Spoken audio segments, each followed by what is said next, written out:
Oi, eu sou Matheus Ferreira e esse é mais um episódio do GKPBcast, um espaço para a gente falar de maneira mais aprofundada sobre tendências e cases de sucesso do universo do marketing e da comunicação.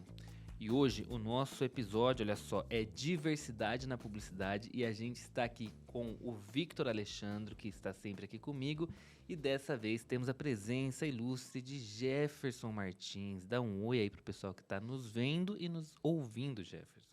Olá, pessoal. Um prazer estar aqui no GKPBcast.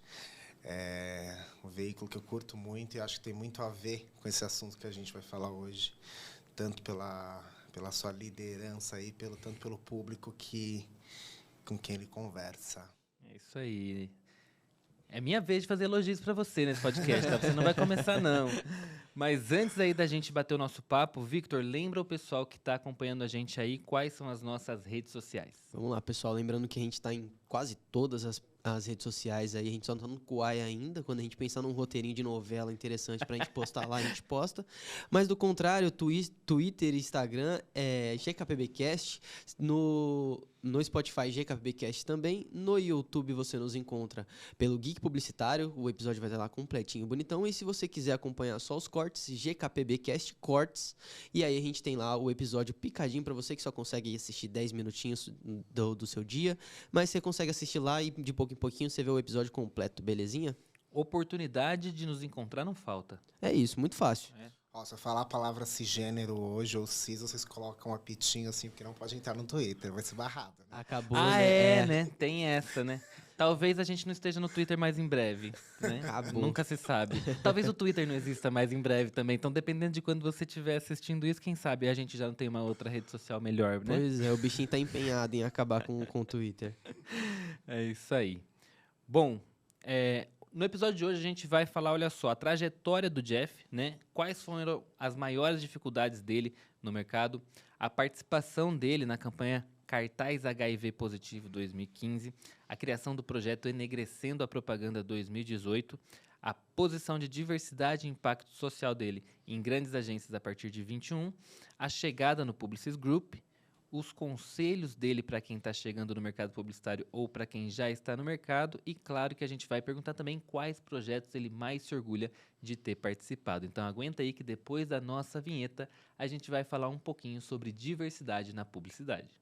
GKPBcast. Bom, Jeff, vamos começar aqui. Eu quero começar com você contando a sua trajetória. Depois a gente pode falar um pouquinho de como a gente se conheceu e tudo mais, que acho que é bem legal da gente falar. Mas queria que você contasse... Eu já conheço um pouco dessa história, né? A gente já contou essa história antes. Mas que você contasse para o pessoal que está assistindo, que está ouvindo a gente, de onde vem o Jefferson Martins. Sou Jeff, sou paulistano.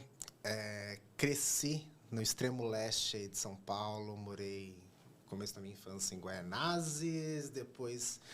morei até a vida adulta em São Miguel Paulista. Não achava que eu trabalharia com publicidade, nunca me brilhou os olhos essa indústria, assim, nunca foi algo que eu acompanhei. Tanto que eu entrei aí na área, eu estudei comunicação, estudei produção multimídia, mas eu era muito da área da arte, da moda, do cinema, do entretenimento. Aí no começo da minha carreira era para isso que eu olhava, né? Era para esse lugar que eu queria ir, muito porque eu tinha, acho que, muita sede disso, né? Por ser uma pessoa da periferia, acho que hoje em dia está até um pouco melhor, mas por ser uma pessoa da periferia, isso sempre faltou muito ali no meu entorno. Fui estudante de escola pública. Então, a partir do momento aí que eu comecei a ter conexão com esse mundo de Sesc, de cinema, de virada cultural, isso me abriu assim, um apetite muito grande por consumir isso, e foi aonde eu investi aí o começo da minha carreira. Tive a oportunidade de fazer alguns estágios e ter algumas experiências nessas áreas. Em 2012, eu fiz um trabalho com a antiga DM9. Eu trabalhava numa agência, fiz um trabalho cruzado com a DM9. E aí foi meu primeiro contato com publicidade, né? E aí eu via que essa área que eu gostava, que eu curtia, que eu tinha apetite, não pagava muito bem, né? E eu nunca fui herdeiro, assim. Falei, vou mandar um currículo aí para esse pessoal da publicidade. E aí eu mandei meu currículo e eu lembro assim, nossa, eu vou pedir uma puta grana, porque eu sei que eles pagam bem, eu lembro que eu pedi assim, R$ 1.500. Uma super grande. Trabalhar, a CLT registrava pra mim, era um monte, né? E aí, super gostaram de mim no processo e tal, e eu descobri que eu ia ganhar R$ 2.000. Eu fiquei tão feliz. Tô rico, meu Deus, agora. Eu nunca fiquei tão feliz. Eu lembro que tava no trem, indo pra casa, assim, quando eu recebi a ligação, eu liguei assim, gente, eu vou ganhar R$ 2.000, assim. Que pra mim era muita grana, eu achava assim, o máximo. E aí eu comecei um processo de conhecer o mundo corporativo que eu não conhecia. Eu fui trabalhar numa consultoria de branding, chamada Interbrand, que é uma consultoria global na época. Eu chegando naquele espaço, assim, foi um pouquinho mais diferente, né? Bem aí no meio da Vila Olímpia, ali, Vila Nova Conceição, aquele padrão ali, camisa azul, calça cinza, sapato quadrado, combinando com cinto. E eu era um pouco diferente, mas, enfim, enfrentei aquilo, né? Eu demorei muito tempo para perceber a minha diferença daquele ambiente, assim. Eu tenho algumas características que também me deixam meio imune de sofrer algumas agressões. Eu sou uma pessoa branca. Eu estava refletindo sobre isso, acho que hoje pela manhã, né? Que quando eu era mais novo, eu pensava, nossa, nunca fui parado pela polícia, deve ser porque eu sou gay, ou porque eu sou bicha, então eles olham pra mim e não vão parar, porque eu me vi esquisito. Bicho inofensiva. Era Cyberman, não sei o que, blá, blá, blá. E eu parei pra refletir, falei, nossa, eu nunca fui parado pela polícia porque eu sou branco. Eu nem tinha consciência que eu era branco ali, aonde eu estava. É por isso que eu nunca fui parado pela polícia. Não porque eu era bicha, sabe? Então, eu tinha algumas características que me deixavam muito imune a alguns tipos de tratamento ou sofrimento ou alertas ali trabalhando naquela região, mesmo que eu fosse um outsider. Sim. Eu lembro que era uma época que eu tinha muito orgulho de onde eu orgulho não, perdão, ao contrário, eu tinha muita vergonha de onde eu morava. Eu não falava para as pessoas. Quem sabia onde eu morava era a mulher da RH. Sempre falava que eu morava em Guarulhos, que era perto, assim, era longe, mas era perto. Sim. Então foram coisas assim que demorei muito tempo para me localizar dentro de mim mesmo e acho que tem uma percepção sobre a pessoa que eu sou e o orgulho dessas conquistas e admirar da onde eu vim. Porque também eu vi lá atrás que todo esse ambiente, todo esse lugar não era para mim. Que eu devia, então, menos aí, porque você não vai chegar. Essas coisas não são para você, sabe? Então, demorei muito tempo para equalizar essa falta de estímulo por viver, tanto no mundo corporativo, tanto do consumo da cultura, com estar lá também. E acho que é a falta de representatividade, né? De não se ver lá. Eu sempre me senti inadequado para aquilo, mas eu cheguei lá. Então, já que eu cheguei aqui, já gente, tô bora aqui, lá, né? Chegando aí no mundo corporativo, muitas coisas acontecendo na vida. Foi logo aí que, em 2008, foi quando eu tinha um relacionamento e eu descobri que eu era uma pessoa que vive com HIV. E foi, assim, mais um complicador dentro dessa história. Não se falava sobre HIV como se fala hoje em dia, não se tinha informação. Naquela época, ainda a relação do HIV era muitas pessoas que morriam nos anos 90, nos anos 80. Eu lembro que dos meus amigos, ninguém tinha informação sobre isso. Então, eu fiquei incumbido de dar informação para as pessoas e tranquilizar, gente, eu não vou morrer. Sim. Né? Então, foi um momento que eu tive muito que me fazer de forte, assim, para poder tranquilizar os outros, e eu acabei não vivendo aquilo, né? Essa mudança na minha vida, que foi uma mudança de 19 uma responsabilidade anos. dupla, né? A responsabilidade de entender o que está acontecendo com você e a responsabilidade de, além disso, ensinar quem está em volta de você a entender o que está acontecendo com você. Quando eu paro para pensar, hoje em dia eu tinha 19 anos, eu era muito novinho. Uhum. E aí foi mais um complicador, eu também não tinha entre os meus amigos, na mídia, no mundo corporativo, essa referência também de representatividade. De alguém que estivesse na mesma situação, com as mesmas características ou características próximas às minhas ali, né? E foi algo que me acompanhou durante um tempo de uma forma muito dolorida, né? Até que em 2014 eu tive um relacionamento que me feriu muito e tal, e aí eu falei, gente, se esse relacionamento não der certo, eu vou, sabe, me libertar Celibato. das minhas amarras. Nunca mais ficar com ninguém. Não, queria ficar assim, mas eu queria me livrar das minhas amarras, sabe? Daquilo que me prendia, daquilo que me doía, daquilo que me causava vergonha, daquilo que me deixava inseguro.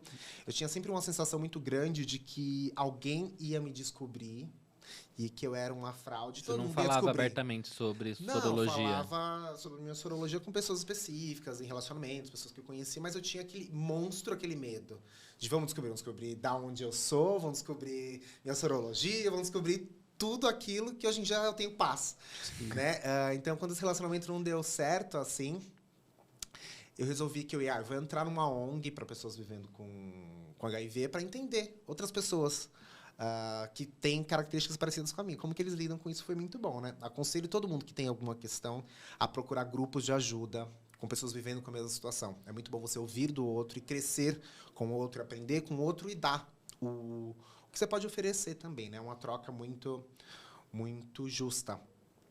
E aí, dentro dessa ONG, aí a gente teve a oportunidade de fazer uma campanha de uma agência de publicidade. Eu nunca tinha trabalhado em nenhuma grande agência, tinha trabalhado no mundo corporativo aí, consultoria de branding, blá, blá, blá, que era um trabalho super legal. E aí foi o meu primeiro contato com uma grande agência, né? Na época, a Ogilvy, foi 2015, eles estavam fazendo essa campanha que era o cartaz HIV positivo. Eu falei, me chamaram assim, não pensei muito, eu vou participar. Legal. Não bateu um medinho? Tipo, agora acho que realmente não vou esconder mais. Então, eu não tinha pensado, eu não tinha entendido aí a projeção da coisa, né? Fui, gravei, contei minha história, super bacana. E aí eu não tinha muita certeza de quando ia sair, porque não acompanhava o mundo publicitário. Assim, o mundo publicitário raiz, essas coisas Cannes, blá, blá, blá. Então, eu estava como cliente dessa campanha, né, da ONG, e também participei como personagem, né, contando a minha história. E aí eu lembro que eu estava num restaurante com os meus pais. Meus pais sempre souberam, desde o primeiro momento que eu descobri. Mas minha avó, minhas tias, meus primos, os vizinhos, ninguém sabia. E aí eu estava num restaurante e estava assistindo SPTV. Então, olho pra TV assim... E tá, eu na TV, falando que na TV estavam falando sobre esse projeto. Então, depois, então, pai, mãe, só pra falar, eu participei dessa campanha, né? E aí foi aquela coisa, tipo, as pessoas mandando mensagem, o que é isso, é verdade, não é? Eu falei, tipo, é isso, não tenho mais nada pra esconder de ninguém.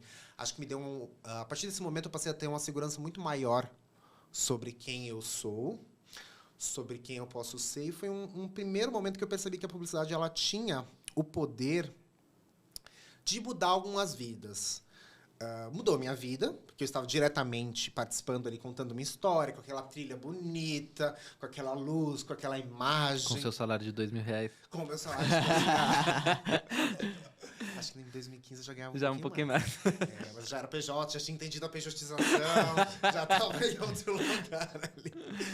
E eu lembro que pra mim era super legal poder ter essa muleta de contar sobre a minha história com todo esse aparato. Sim. É perfeito, mas, gente, vou contar uma história, tô aqui. Ó, tá um vídeo, assim. Contar de uma forma bonita, poética, assim, né? plástica. Depois de muito tempo eu entendi que não era o ideal, tá? E eu vou contar por quê. Mas eu descobri que a publicidade, ela tem esse poder de mudar a vida de muita gente, porque muita gente, muitos amigos que eu tinha, quando começaram a ver essa propaganda, chegaram pra mim, contaram, nossa, eu vivo com HIV há não sei quanto tempo. Pessoas muito mais velhas do que eu, com quem eu me relacionei. Gente, por que você não falou isso antes? Pra mim teria sido tão mais fácil, 7 anos atrás, ter lidado com essa notícia. Muita gente que eu não conhecia entrou em contato, muitos relacionamentos de pessoas que eu até contava, daí a pessoa, tipo, não quero mais me relacionar com você. Eu falava, você já foi fazer um teste? A pessoa faz o teste, descobre sobre ela, não tem nada a ver comigo. Mas, sabe, dar uma liberdade de conversa sobre isso muito grande, né? E também ser, de certa forma, uma referência para os meus contemporâneos naquela época. Também para outras pessoas que tudo bem falar sobre isso. Porque querendo ou não, eu estava ali num papel de pessoa que não tinha a mesma referência histórica e estética do que era viver com HIV/AIDS no passado. Então, existia uma coisa diferente ali. O que eu percebi que não era tão legal, depois de um tempo, é a minha narrativa era uma narrativa também muito privilegiada. Eu, uma pessoa com meu emprego lá, com convênio médico, com suporte psicológico, suporte psiquiátrico, podendo viver essa vida de forma integral, também acho que trazia muitas dores para outras pessoas que não estavam na minha bolha, sabe? A pessoa que vive no interior, que tem que pegar o remédio, a medicação para HIV, por exemplo, é sempre distribuída no governo. Então, tem que viajar de uma outra cidade, para que ninguém daquela cidade saiba sobre a realidade dela. As pessoas das periferias, com o que aconteceu nos últimos anos dos governos, aí a população preta, principalmente de mulheres que vivem nas periferias, foi as mais afetadas. Começaram a abrir medicações e fracionar elas para que então tivesse remédio para todo mundo, porque o governo não estava comprando. Isso nunca aconteceu comigo.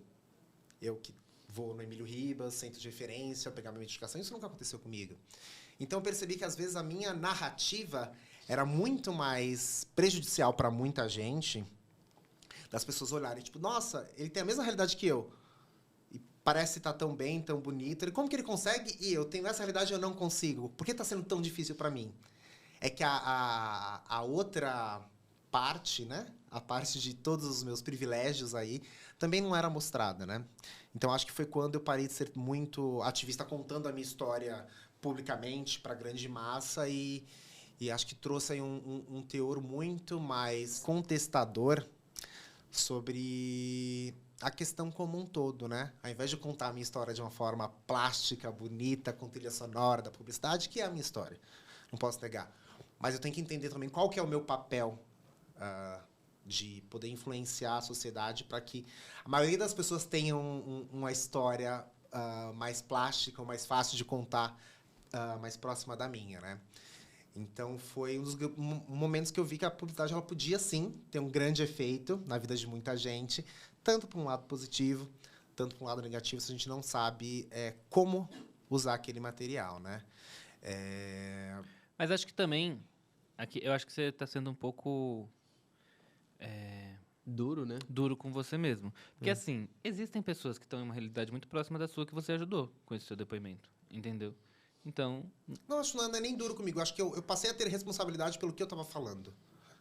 Eu acho que vai do momento em que você se encontrava também. Ali você estava numa situação que você se pôs totalmente vulnerável e tudo mais. Eu não me arrependo de ter feito. Acho que foi, assim, modificou minha vida e a vida de bastante gente, a vida da minha família. Enfim, isso foi muito bom. Mas a partir de determinado momento, eu vi que eu tinha uma responsabilidade. Tinha algo a mais. Eu tenho uma responsabilidade que eu não posso mais continuar vendendo essa ilusão que viver com HIV é uma coisa muito tranquila e para todo mundo é assim. É uma vida maravilhosa. Eu ser a referência. Uhum. Eu não posso ser a referência, porque tem muito mais gente com uma realidade diferente da minha do que igual à minha. Sim. Então, estou me colocando num lugar de inacessibilidade muito grande.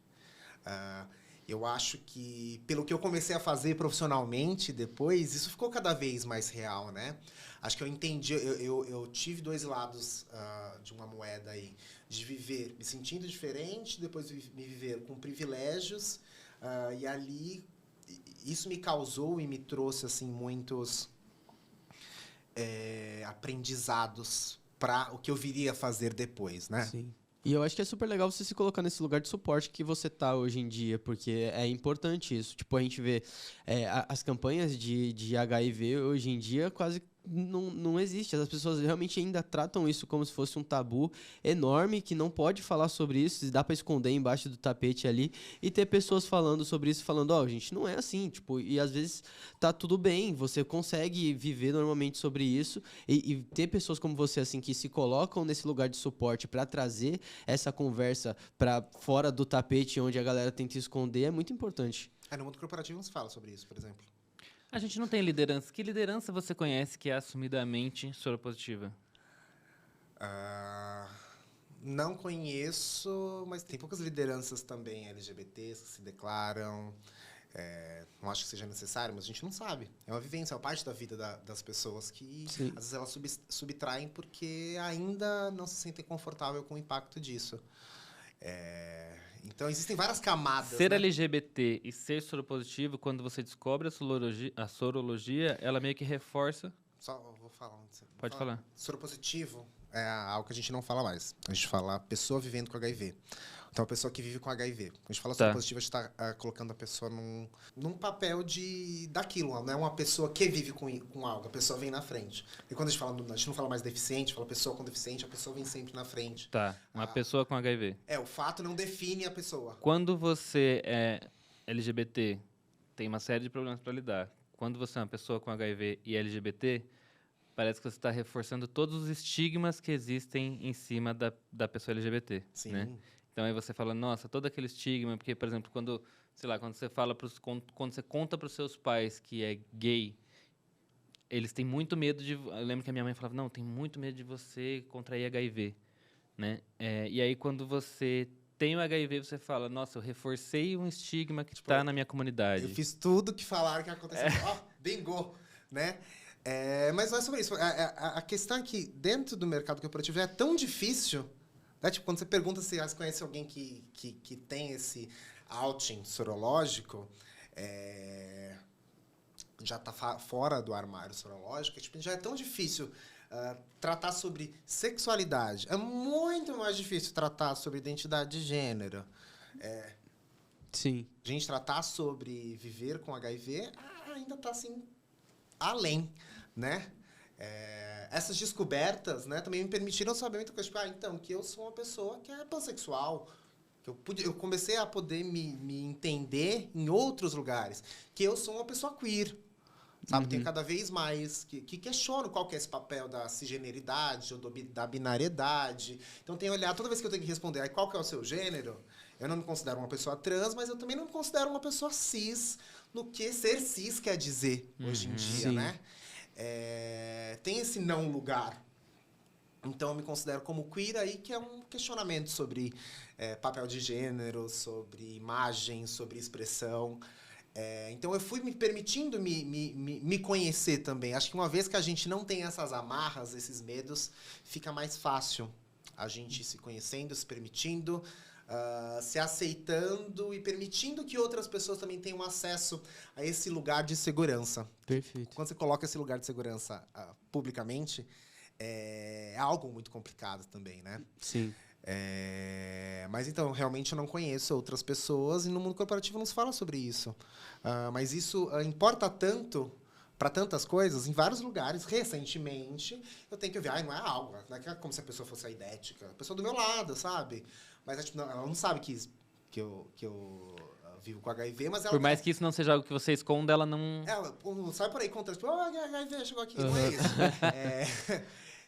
Mas, então, as pessoas elas têm que ser letradas. Sim. Eu acho que a gente está evoluindo em diversos temas. Então, você tem a questão das pessoas negras, você tem a questão que a gente teve um pouco antes de LGBTs, agora a gente está tendo uma questão um pouco maior sobre pessoas com deficiência. Acho que são muitos lugares para a gente olhar, né?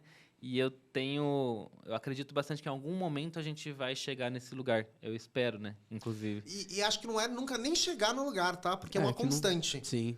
A gente tem que estar o tempo inteiro evoluindo e, sabe, coisas novas, sabe? Eu fui refletir e me tocar, porque às vezes é se tocar, só se tocar. De algo que você só reproduz, não se fala mãe solteira. Mãe solo.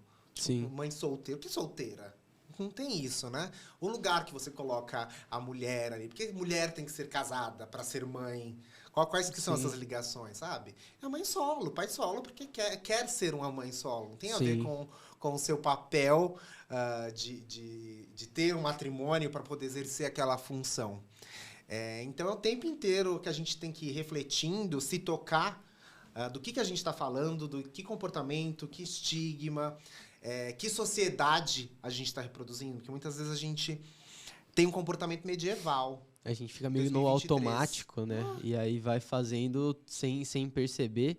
E aí a gente tem a questão do cartaz HIV positivo que você participou, e aí você já se mostrou ser uma pessoa bastante ativa com causas sociais, mas aí a gente tem também aqui que você falou pra gente que em 2018 você participou da criação do projeto Enegrecendo a Propaganda. Você pode contar pra gente um pouco mais de como que foi isso, como que funcionou? Acho que foi uma das maiores mudanças da minha vida, que é o se tocar, que é cair em si.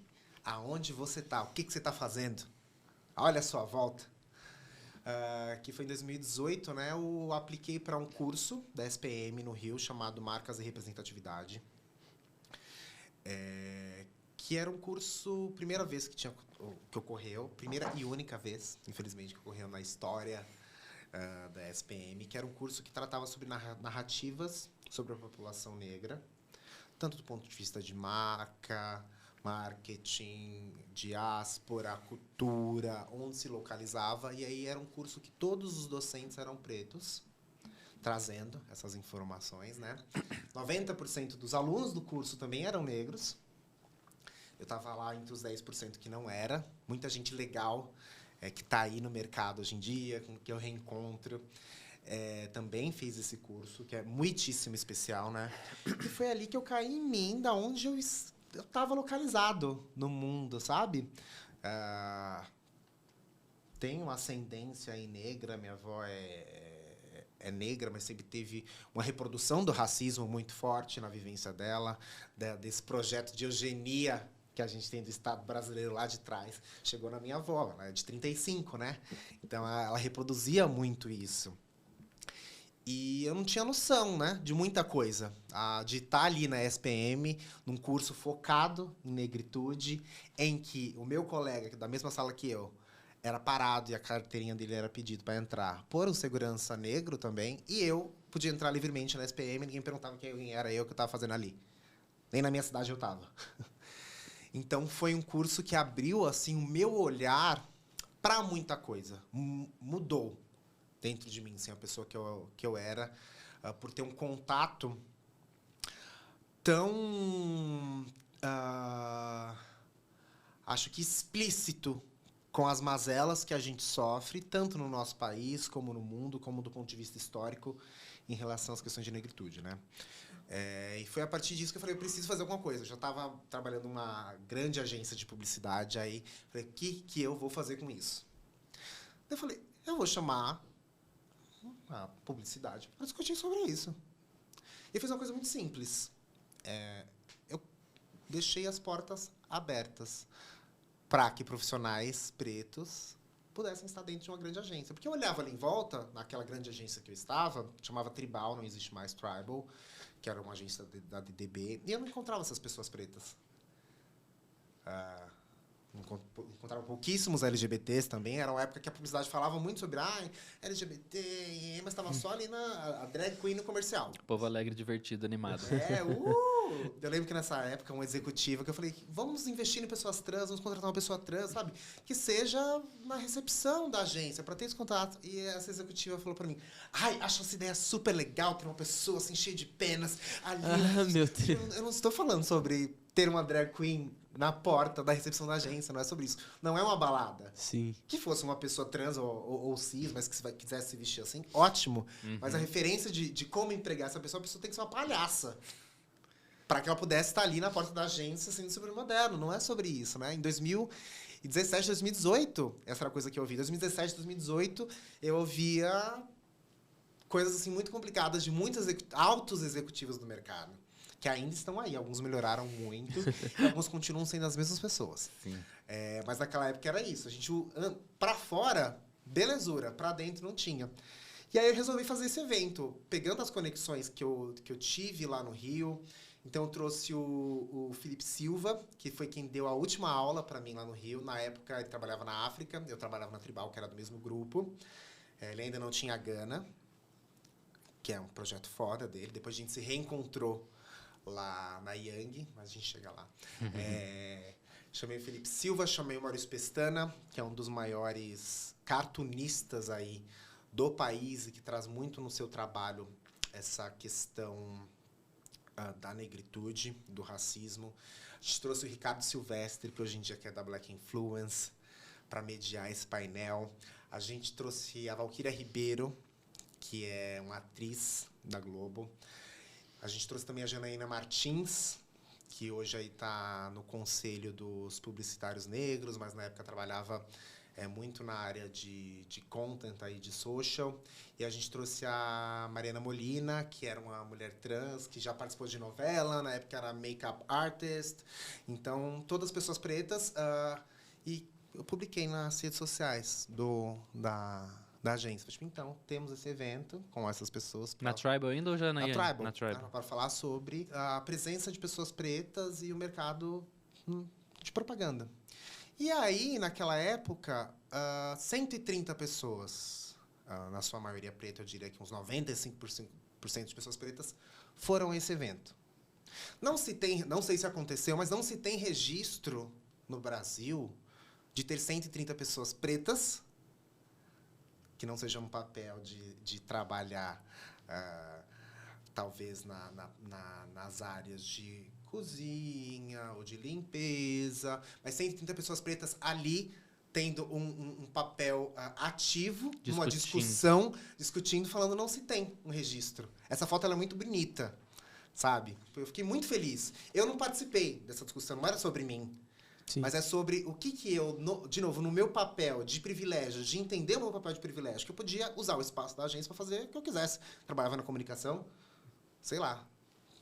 Podia fazer o espaço para as pessoas fazerem a unha, cortarem o cabelo, dançarem, fazer o que. Mas não, o que eu vou fazer com esse espaço? Com esse pouco dinheiro de verba que eu tenho aqui, sabe, para chamar, com esse telão que eu tenho aqui, o que eu vou fazer? Eu resolvi fazer isso.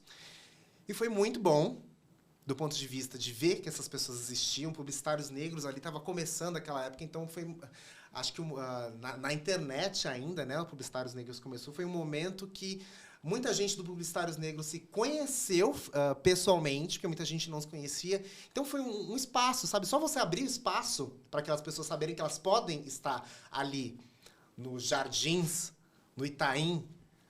Naquele momento já foi algo muito importante, né? E fiz outras edições do Enegrecendo a Propaganda. Fiz na Young, que foram mais aí de 220 profissionais na época. A gente trouxe Samantha Almeida, enfim, trouxe muita gente bacana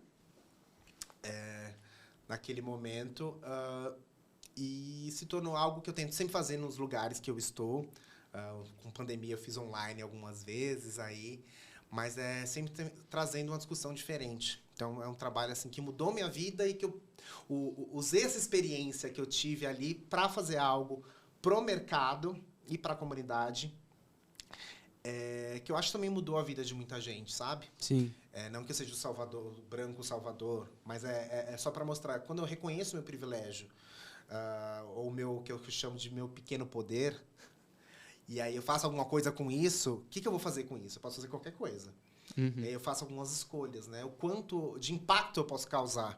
Que seja em uma pessoa, sabe? Se eu posso fazer alguma coisa que causa impacto em uma pessoa, é melhor fazer um impacto positivo, né? É melhor do que fazer algo que só sirva para mim, né? Para minha evolução. Total. E aí eu acho que foi aí que o seu nome começou a ser reconhecido como uma pessoa que estava fazendo alguma coisa no mercado publicitário. E você assume, então, a posição de diversidade e impacto social em grandes agências a partir daí, certo? Isso, foi aí. E eu não tinha noção do que tinha acontecido, até que as pessoas no Enegrecendo a Propaganda, quando as pessoas começaram a me falar, né? Foi aí que em 2018, no fim daquele ano, eu fui reconhecido como um dos 25 profissionais, jovens profissionais, a estar fazendo algo legal na propaganda pelo Papel em Caneta, que foi um prêmio que eu recebi porque alguém me indicou, porque falaram, as pessoas me contaram. Eu, tipo, nossa, isso é legal. Uhum. Tipo, eu não tinha realmente essa noção. E aí, saindo da Tribal, fui contratado para trabalhar na Young, né? Tinha uma função ali, que era uma função mista de comunicação corporativa e também esse olhar para a diversidade, né?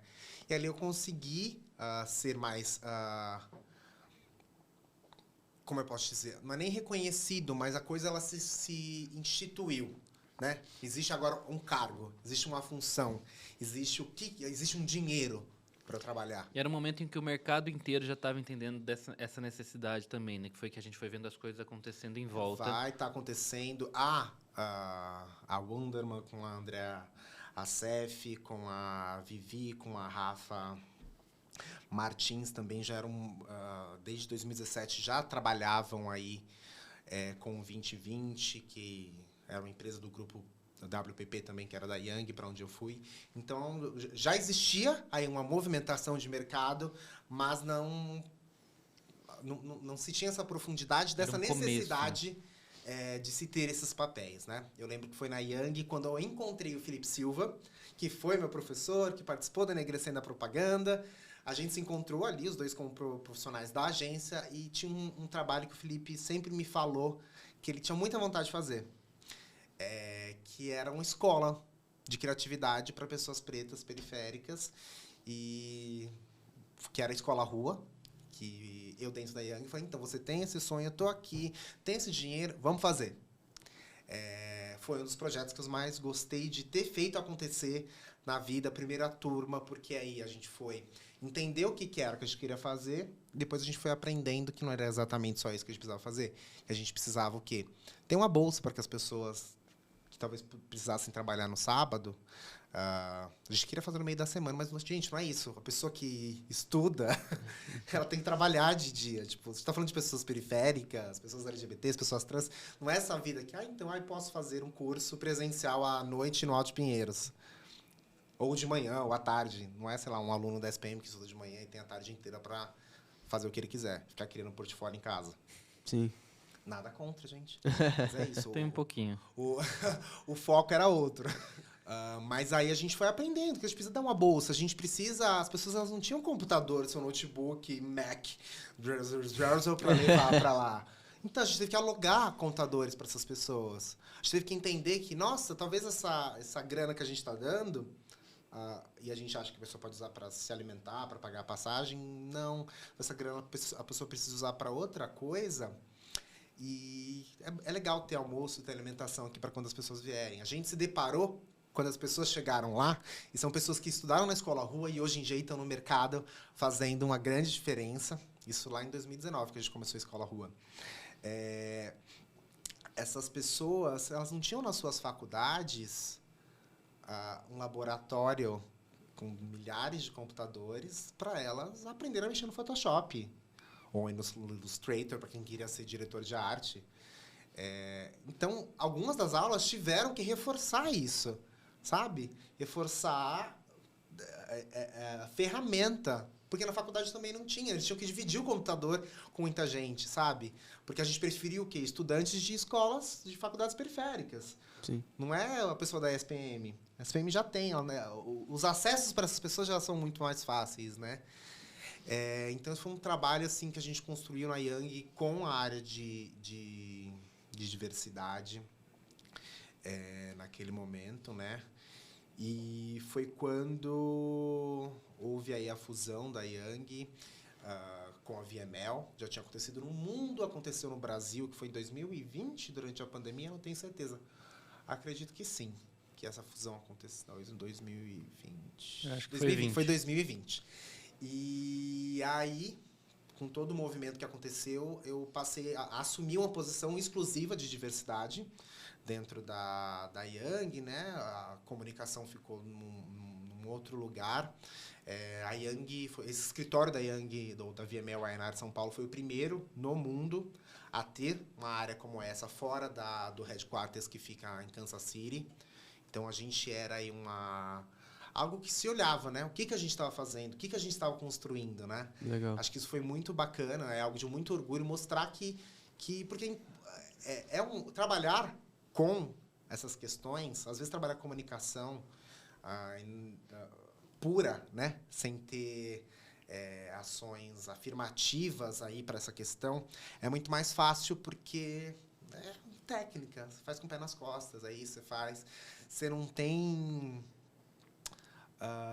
que lidar com tantas coisas que ferem até o nosso lado pessoal, sabe? Ouvir algumas coisas. Porque, querendo ou não, eu ainda estou num lugar de privilégio em que eu tinha interlocução muito grande com todos as lideranças, CEOs, CCOs, a alta liderança dos negócios e também as pessoas que estão ali naquela realidade das comunidades minorizadas, entender e ouvir aqui a dor e tentar transmitir disso aqui o que significa numa linguagem que essas pessoas entendam e também transmitir os nãos, só porque nãos, daqui para essas pessoas. E ter, sabe, as dores e os preconceitos e as palavras. Eu já desisti, não na Yang, né? Na Yang a coisa já estava um pouco mais evoluída, mas antes de falar, não vou mais participar de reunião de board, porque é muito ofensivo o que vocês estão falando aqui para mim. Tipo, a minha saúde mental não permite. Prefiro não participar de uma reunião de board, que para mim é o ápice da minha carreira. Participar de uma reunião de board do alto escalão, de um grande negócio que trabalha com milhões, bilhões, é algo que eu nunca achei que chegaria para mim. E renunciar àquilo, porque o que acontece ali é muito doloroso, para mim, para as comunidades com que eu me relaciono, também já foi uma atitude inteligente, sabe? Para que em outros momentos eu tivesse mais maturidade emocional para enfrentar. Para enfrentar é que eu falo, já fui em muitas reuniões para ser demitido. Porque tinham coisas que eu precisava falar, que eram coisas que eram inegociáveis do ponto de vista do como você trata essa população que você está fazendo uma campanha, que provavelmente pode ser sobre essa população, né, que pode ser para ganhar prêmio. Muitas vezes é assim. A campanha do HIV, cartaz HIV positivo, não foi para mudar a vida de ninguém que eles fizeram, tá? Fizeram para ganhar prêmio. Desculpa quem fez, mas é isso. Nosso mercado é assim, mas foi para ganhar prêmio, mas mudou. Essa é a diferença. Tem algumas campanhas que é só para ganhar prêmio e não muda a vida de ninguém. Para todas as pessoas da ONG, para todas as pessoas que foram impactadas, teve uma função social muito importante. Então, por isso que eu me orgulho dessa campanha especificamente. Mas tem umas que é só para preencher. Para constar. E às vezes você tem que falar, você quer mudar a vida dessas pessoas, você não pode fazer isso. Na Yang eu tive a oportunidade de participar também da campanha do Starbucks, que se chama I Am, que ganhou o primeiro prêmio o primeiro Grand Prix de Glass. Eu acho que foi Grand Prix de Glass no Brasil. Um prêmio que nunca chegou. E eu tive a oportunidade de estar desde o começo participando dessa campanha, de falar, então, tem que ter pessoas trans aqui para falar sobre retificação de nome social, para fazer um cartório dentro de uma loja da Starbucks. As pessoas que estão aqui, elas têm que saber lidar com esse público. Vocês têm que consultar essas pessoas. Vocês não podem só fazer as coisas do ponto de vista da cisgeneridade. Desculpa, Twitter, da cisgeneridade, achando que tá tudo bem, tá tudo certo. A dificuldade é outra. Você precisa pagar o documento dessa pessoa. Sim. Sabe? Não é só, tipo, então, eu fiz um cartório, venham aqui pessoas. Não, você tem que pensar de um outro jeito. A pergunta que você tem que fazer, a plástica daquilo, sabe? Quando você vai mostrar esse vídeo aqui, é outra coisa. Sabe? Então, ter ali esse olhar e poder estar perto de coisas como essa é muito importante. Saber que o pessoal do Starbucks tinha preocupação de, nossa, a gente quer que todos os nossos colaboradores participem disso antes de fazer um projeto para fora para mostrar e ganhar prêmio. Então, a gente só vai fazer para fora se a gente fizer para dentro. Então, sabe, tem alguns clientes, às vezes, que têm essa preocupação. É muito bacana conseguir fazer esse tipo de projeto com clientes dentro da casa. Sim. Por exemplo, um trabalho bacana que a gente está fazendo é o terceiro ano que eu participo, que é Prident, que é quando Trident vira Prident no mês do orgulho. Mas é um projeto que a gente consegue pensar sobre contrapartida social de uma forma muito séria, o como impacta a vida das pessoas. Então, a gente conseguiu nos últimos 2 anos trazer a Casa Chama como parceira. Então, a gente conseguiu trazer visibilidade para artistas trans no ano passado.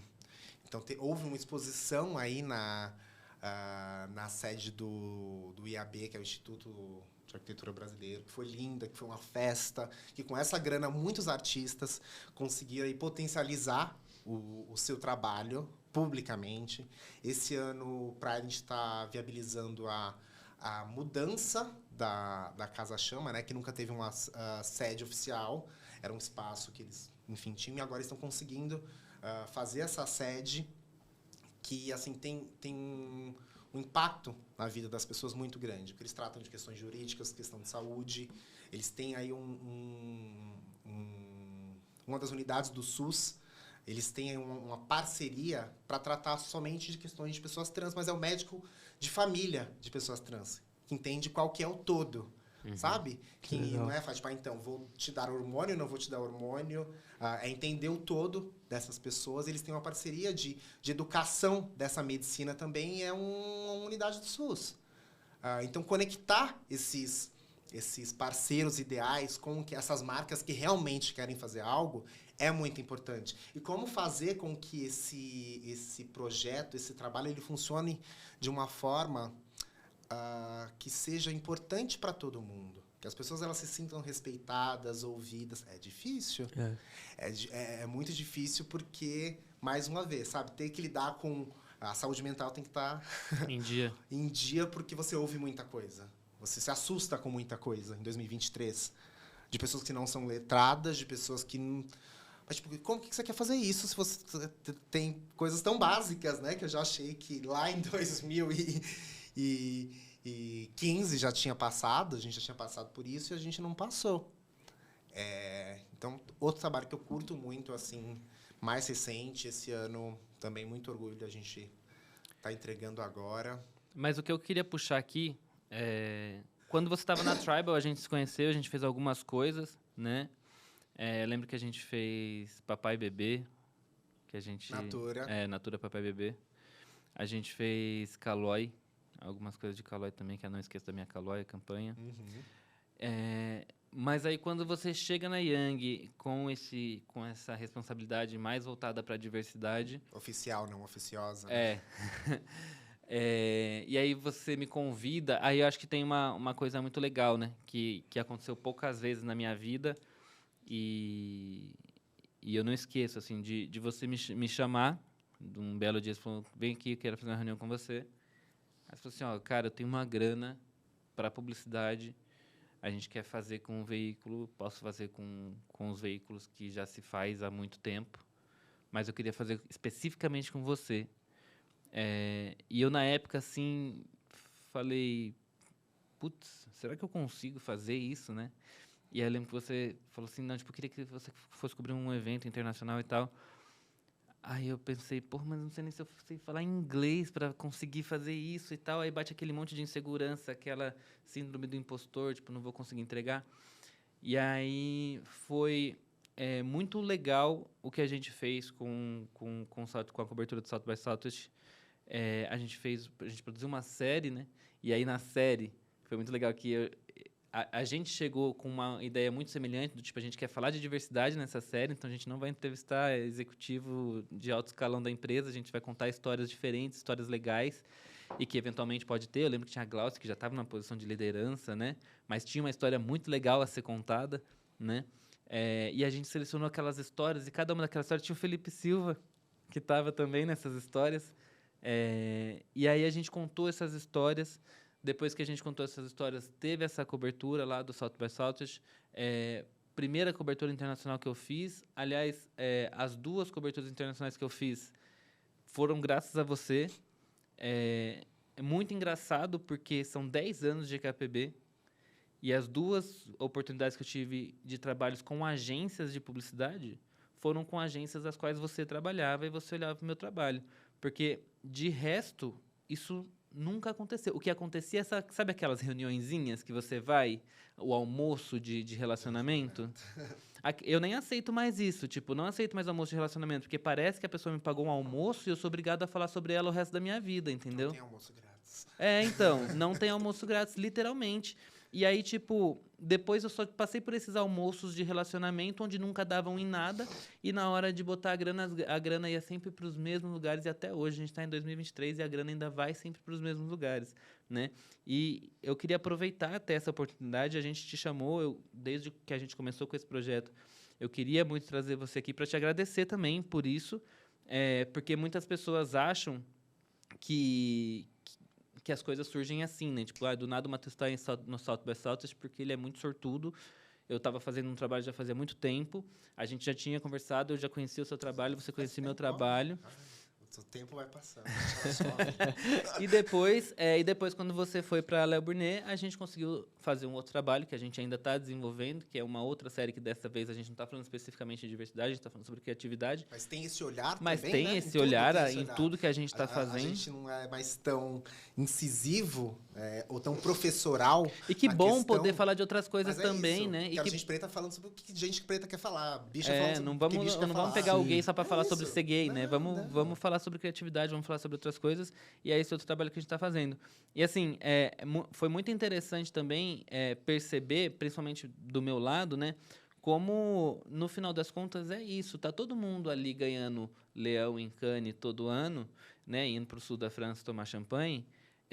Porém, no final das contas, quem realmente quer fazer as coisas acontecer são pouquíssimas pessoas mesmo, assim. E eu acho que você não conseguiu chegar na onde você chegou hoje se você não tivesse esse olhar. E eu queria só aproveitar aqui para te agradecer bastante por isso, assim, por essa oportunidade, porque a gente sabe que assim, pessoas com talento tem um monte. E tem um monte de gente com talento que não conseguiu dar certo, né? Infelizmente. Mas ser uma pessoa com talento e ter alguém que vai te dar uma oportunidade é isso que vai fazer a diferença no final das contas. É que tem uma coisa que a gente já aprendeu na publicidade, no mercado corporativo como um todo, que a gente precisa, que se chama de incluir, né? Inclusão. Eu odeio esse termo de falar trabalhar diversidade e inclusão. Inclusão, porque eu sinto que inclusão, eu pego você, coloco aqui você no meu, funciona do meu jeito, te incluir aqui, agora você é da minha turma, para ser da minha turma você tem que funcionar. Eu acho que é a ocupação que a gente tem que falar, sobre ocupar lugares que são de direito das pessoas, só que lhes foram tirado esse direito de estar ali. Sim. Sabe? As pessoas têm que ocupar esses espaços do jeito que elas são. Sabe? Quando você quer trazer diversidade para o que você faz, você tem que pensar na sua cadeia de fornecedor também. A cadeia de fornecedor é por onde passa, acho que uma das coisas mais importantes aí, que é a parte financeira, sabe? Você investir e eu não estou falando que muda todo a sua grana e põe só em um lugar. Mas, então, essa grana, que às vezes é grande, às vezes é pequena, você consegue dividir e pôr um pouco para todo mundo para fomentar A diversidade precisa estar no budget também, né? para fomentar a indústria. Porque senão não adianta. Porque senão você só... quando tem um veículo, por exemplo, como o GKPB, que você vai lá, você tira algo que agrega valor ao seu negócio, que as pessoas elas querem estar no GKPB. Sim, senão não tinha esse monte de gente querendo marcar reunião 24 horas. Elas querem estar lá, é importante. Porque conversa com um público jovem, entusiasta da publicidade, que olha para o que as agências, os clientes estão fazendo com a fome daquilo, sabe? Nossa, que legal, eu acredito nisso, eu quero discutir sobre isso, eu quero falar sobre marcas. Deixa esse trabalho pop, sabe? Que dá acesso para as pessoas. Então as pessoas elas querem falar com esse público, sabe? E como que você acha que esse veículo ele vai funcionar? Assim, legal, bacana? Tipo, as pessoas elas precisam pagar as contas. É a mesma coisa que eu aprendi, meu maravilhoso Ariel Nobre, que eu amo muito, que eu conhecia de outra relação e tal, era amigo, estava começando lá atrás. Em 2017, 2018... 2017? Em 2017 comecei a falar, que era Pajubá Diversidade. Uma das primeiras consultorias de diversidade que eu já tinha escutado falar, junto com a Mais Diversidade e tal. Matéria no Estadão, rolou. Eu falei, tipo, vem aqui, vem falar aqui pro pessoal interno, no Dia da Visibilidade Trans. Ele falou assim, sim, mas qual que é o budget? Em 2017. Eu não sabia ainda essa coisa de budget. Aí era meu amigo, vai ter budget. Mas não tem budget. Não tinha pensado nisso. Daí que ele falou, então, não tem. Gata, eu tô vindo aqui contar a minha história, falar com vocês para agregar valor pro negócio de vocês. E aí vocês ficam sendo diferentões e tal. Aí, ó, top. E aí eu volto para minha casa e eu tenho que pensar que eu vou pagar o aluguel. Eu tenho que pensar que eu vou comer. Mas tem pessoa trans aí dentro da sua empresa trabalhando? Não tinha pessoa trans dentro da empresa trabalhando. Então, o quão justa é isso? Hoje em dia, eu não... ninguém que vem dar o seu tempo, o seu conhecimento, a sua experiência que vai agregar valor ao meu negócio, vem de graça. Se a pessoa, por exemplo, tem um negócio, ela quer me vender e aí mostrar, sabe? Se a pessoa ela tem aí, se ela quer vender o seu negócio para mim, aí estamos falando sobre negócios, ótimo. Sim. Tudo bem, tudo certo. Mas ninguém vem aqui porque eu chamei, porque eu quero, porque eu sei que aquela pessoa me agrega valor, que aquela pessoa vai me ensinar de alguma coisa e ela sai sem nada. Eu não trabalho assim. Eu não trabalho com empresas que não levam minimamente isso a sério. Isso é tratar a cadeia de fornecedor também. Quem são as produtoras que a gente contrata? Não adianta eu ter o melhor programa de diversidade e quando eu vou para a produtora, acabou ali, na minha porta. Sim. Não adianta eu ter um puta programa de diversidade, ESG, e contratar uma empresa de segurança para o prédio da minha agência, e aí quando vai uma pessoa preta, uma pessoa trans fazer uma entrevista, essa pessoa sofre racismo ou sofre transfobia. Por quê? Porque eu não passei para o meu fornecedor os valores que eu tenho, que eu acredito, acabou aqui. Você tem que pensar na sua cadeia de fornecedor direta, na cadeia de fornecedor do seu fornecedor, porque senão é um investimento de tempo, de investimento intelectual, um investimento de dinheiro que acaba na bolha. A gente precisa fazer uma mudança estrutural que, então, se você tem o poder do dinheiro, você tem o poder de exigir que a pessoa, o seu fornecedor, ele esteja de acordo com o que você quer, com o que você acredita. Plano de saúde? Banco? Você tem aqui minha empresona, cheia de grana. Tem que pagar os funcionários. E aí o meu banco ele não aceita o nome social ou gênero do meu colaborador, e ele tem que passar por esse constrangimento, ou o plano de saúde, não mudo de banco. Porque o meu dinheiro está aqui, então, sabe, usar, novamente, agora estamos falando de grandes poderes. Sim. Mas quando você usa o seu poder em prol de mudança da vida dos outros, aí faz sentido. Ao invés de mudar só a sua. E não é difícil. É vontade política. Eu já ouvi muitos nãos só porque não. Já aceitei muitos desses nãos porque a gente, às vezes, tem que aceitar para depois conseguir algo. Mas tem coisas também que são inegociáveis. Acho que está cada vez mais nesse limite do que é inegociável.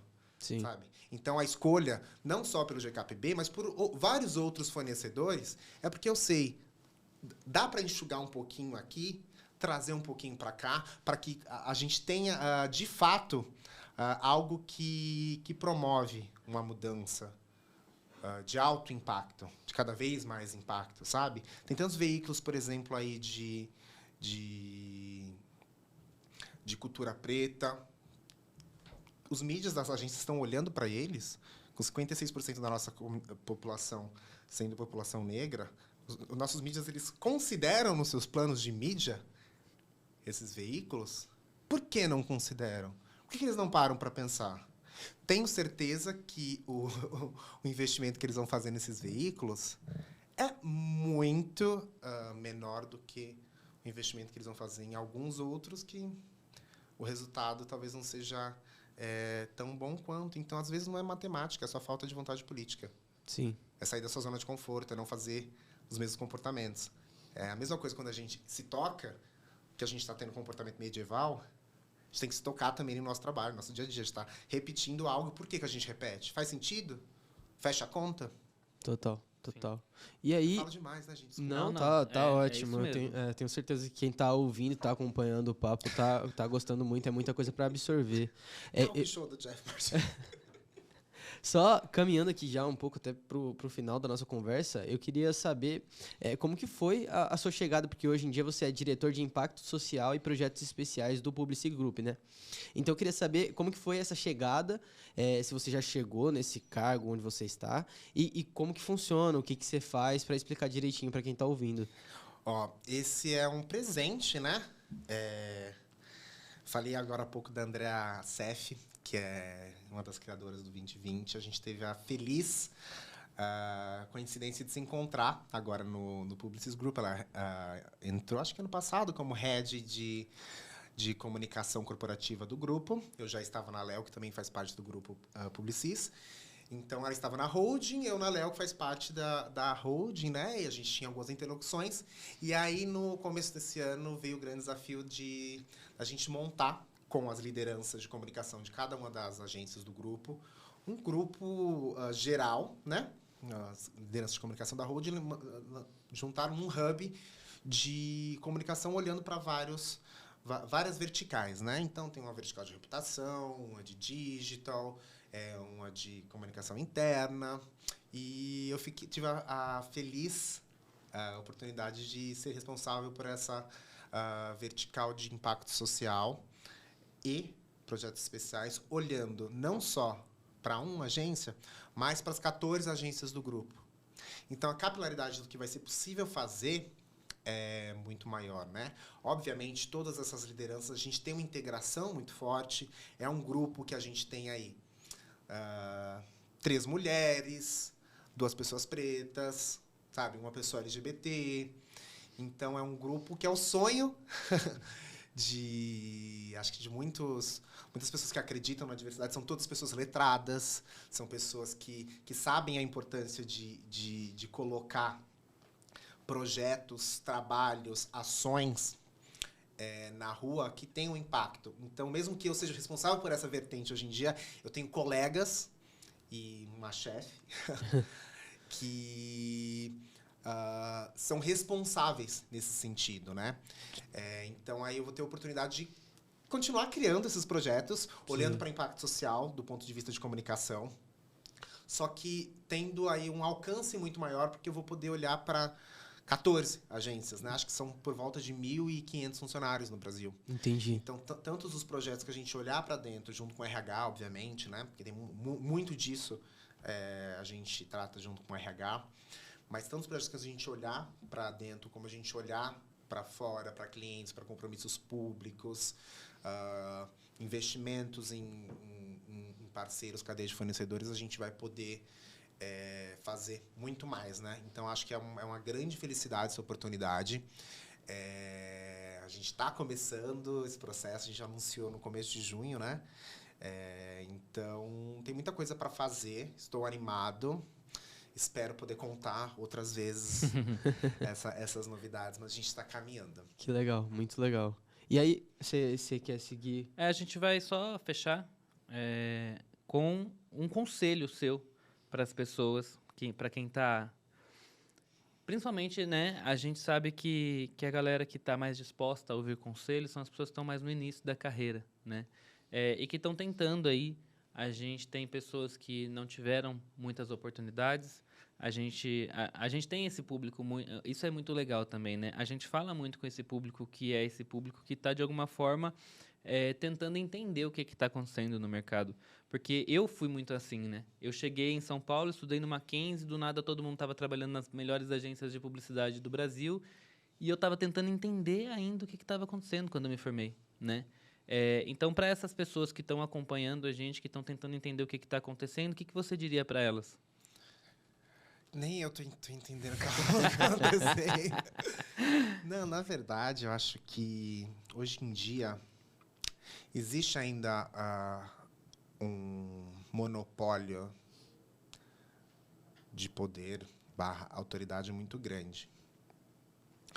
Só que existe uma percepção de que a narrativa, ela importa.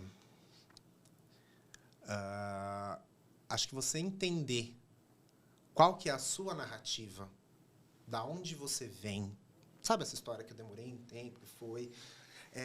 pega isso, sabe, a sua vida, o seu repertório, a seu favor, né?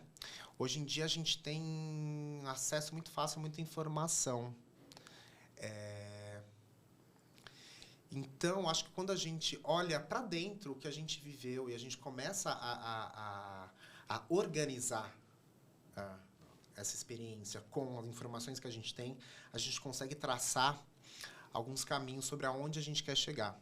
E aí a gente é mais assertivo, porque a gente passa tanto tempo tentando ser ou parecer com o que a gente vê ali, a gente acha que é o bacana, que a gente esquece, acho que, as nossas coisas mais preciosas, né? Porque muitas pessoas que são privilegiadas em vários sentidos, em estudar nas melhores escolas e ter uma situação financeira bacana, porque eles têm certeza do que eles são, que eles já estão nesse lugar, para o que eles servem, sabe? Onde eles querem chegar. Eles olham para essa narrativa e está construída, é muito fácil. A gente aprendeu que essa narrativa de sucesso é aquela, e quem já está nesse caminho aí resolveu isso muito fácil. Então, a gente tem que entender também quais são as outras narrativas de sucesso para que a gente comece a trazer, acho que, o valor para isso, né? Que a gente consiga contar isso de uma forma mais segura. E aí a gente fazer os olhos das pessoas brilharem sobre a gente também. E muita gente não vai conseguir ver. Mas a gente vai ter algo nosso para conseguir, sei lá, oferecer para alguma pessoa que consiga pegar. Sabe? Acho que... não sei se o conselho é bom ou se esse conselho é ruim. Acho que serviu para... Eu demorei muito tempo para fazer isso. Não, eu acho que é super válido. Acho que, na verdade, esse conselho seu resume a série que a gente fez, cara. De contar essas histórias diferentes, né? Outros caminhos para chegar ali, né? E recomendo o pessoal que está assistindo, que está ouvindo a gente aqui. Chama Como Cheguei Lá, tá no YouTube. Né, que foi a série que a gente fez quando você ainda estava na Young and Rubicon. E a gente contou histórias de pessoas que vieram de diversos lugares diferentes. Uma pessoa que vendia água de coco para pagar a faculdade, outra pessoa que vendia pururuca no trem. Então, a gente contou histórias diferentes de pessoas que chegaram lá, né? Onde é o lá, né? Qual que é o nosso Qual lá? é o lá, né? No seu lá, né?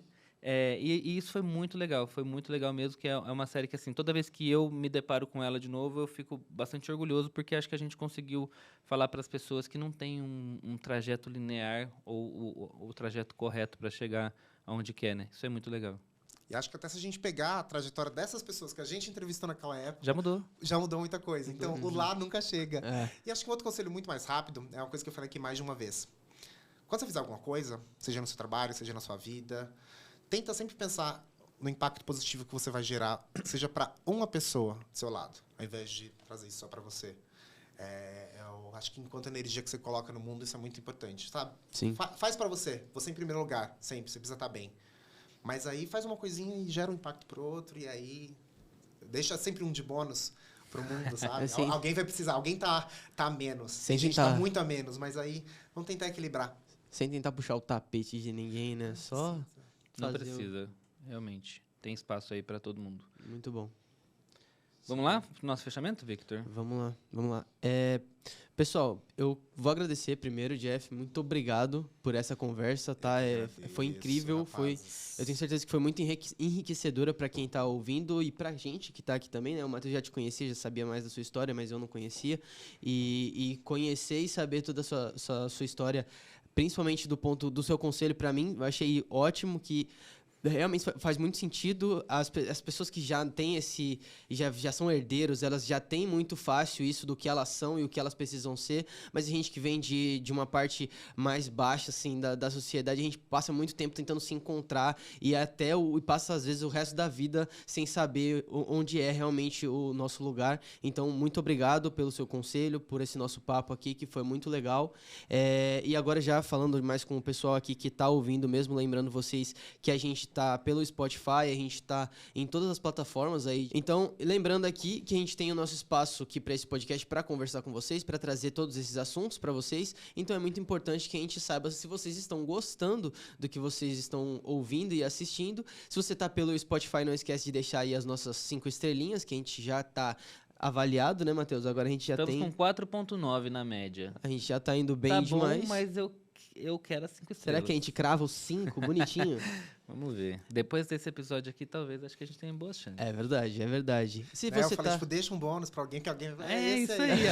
Essa é a oportunidade de alcançar 5 estrelas. Se você tá pelo YouTube, não esquece também de se inscrever no nosso canal, de avaliar aí, clicando no gostei e deixar o comentário, né? Se você gostou de ouvir esse papo aqui, que eu tenho certeza que você gostou, então o que você vai fazer é só verbalizar isso, colocar aqui pra gente nos comentários pra gente saber que você curtiu, né? Isso, pergunta o e-mail do Jeff pra você mandar currículo pra ele. Pode mandar, gente. Eu tenho uma política que eu respondo todas as pessoas que me mandam mensagem no LinkedIn, por e-mail, no Instagram, porque é isso. Muitas vezes eu quis uma resposta e não tive uma resposta. Então eu respondo todo mundo. É uma chatice às vezes, porque tipo, você quer mandar? E eu falo pra minha equipe, quando eu trabalho, gente, respondam todas as pessoas. Todo mundo. Muito bom. Muito legal. Mesmo que seja um não ou não sei. Pois é, nem sempre você vai ter a oportunidade, né? Às vezes não tem, e às vezes vai ter. E aí, quem sabe? E eu queria falar para vocês também das nossas redes sociais. Olha só, a gente é @GKPBcast no Twitter e no Instagram. E Não, e arroba GQPBcast também no TikTok, né? É. Agora a gente tem TikTok, gente. A gente não tinha TikTok, mas agora temos Estou me TikTok. sentindo assim, É. super alpha generation. É, exatamente. Em breve, Jeff nas gerações alfa. Olha só.